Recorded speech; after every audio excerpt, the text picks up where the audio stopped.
Hello po sa inyong lahat. Welcome to my channel. Ngayon ay magluluto tayo ng kalderetang pato o bibi. So ayan, pinapakuluan ko siya. Nilagyan ko siya ng paminta, laurel, luya at tanglad.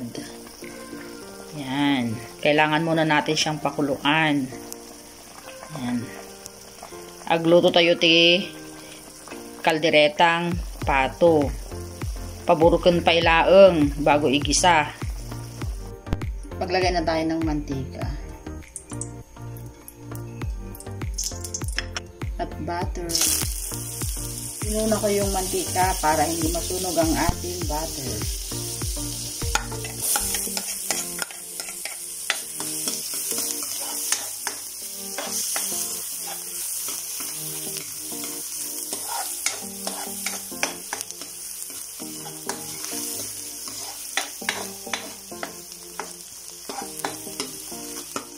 Nilagay na natin ang ating bawang at isunod na natin ang ating sibuyas.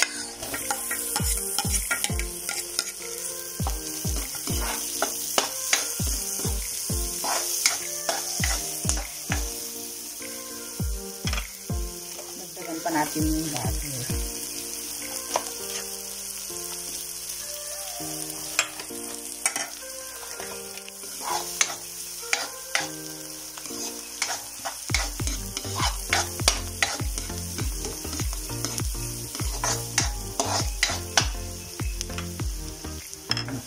Lagay na natin ng ating pato o bibi. Ayan, pinakuloan natin kanina.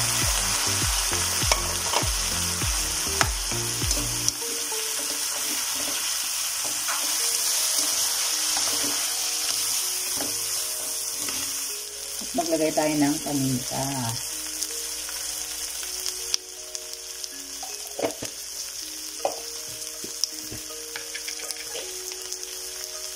At konting asin.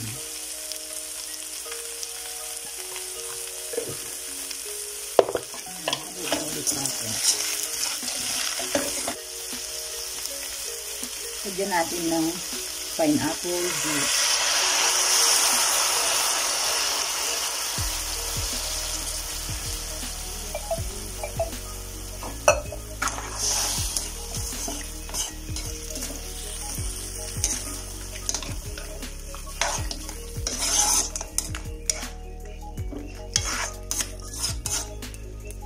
Ilagay na natin ang ating tomato sauce.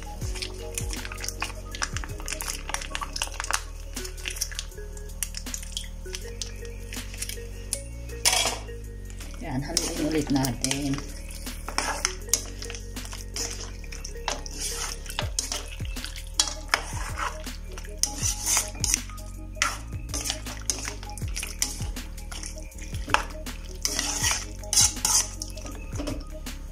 Takpan muna natin. I-check natin.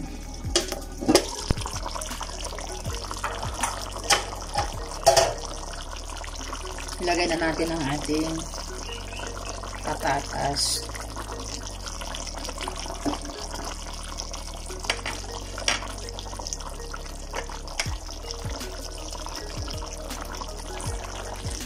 Maglagay tayo ng 2 kutsarang liver spread. Ay, dikit. Ayaw matanggal sa kutsara.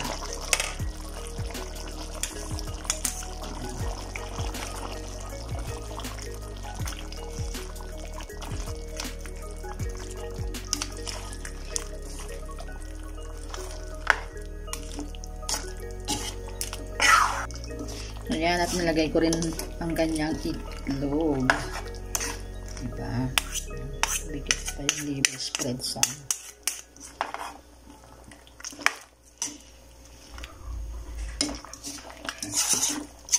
pakuluan pa natin.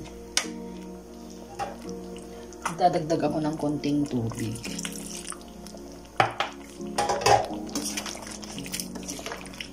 Ay, ang sarap ng itlog niya.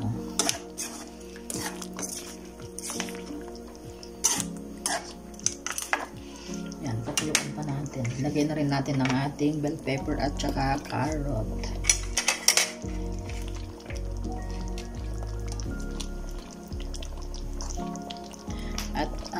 kanyang cheese.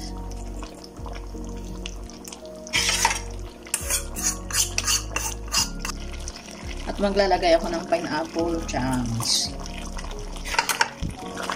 Ayan. So, haluin ulit natin.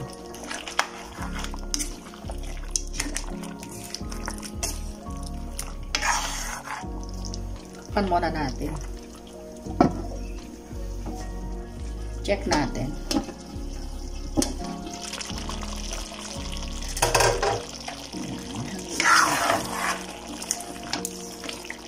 At kailangan natin siyang tikman. Ayan, at tikman na natin.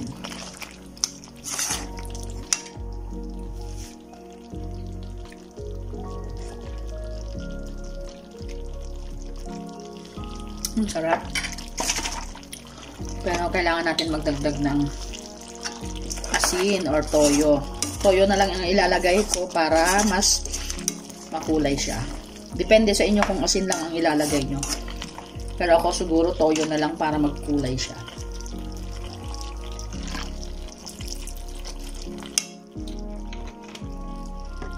Para mas makulay lang. Wala lang.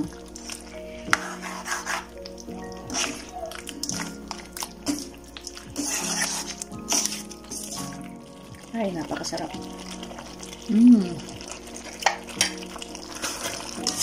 Lasang-lasa mo yung cheese niya na nilagay natin. Okay na ang ating ulam.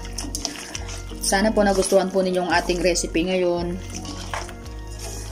At kung nagustuhan nyo po, please like at pakishare na rin po ang ating video. At kung bago ka pa lang sa aking channel, please subscribe at pindutin na rin yung notification bell para updated kayo sa tuwing may bago tayong recipe. Ayan, okay na siya. Ready to serve na ang ating kalderetang pato. Ayan, okay na siya.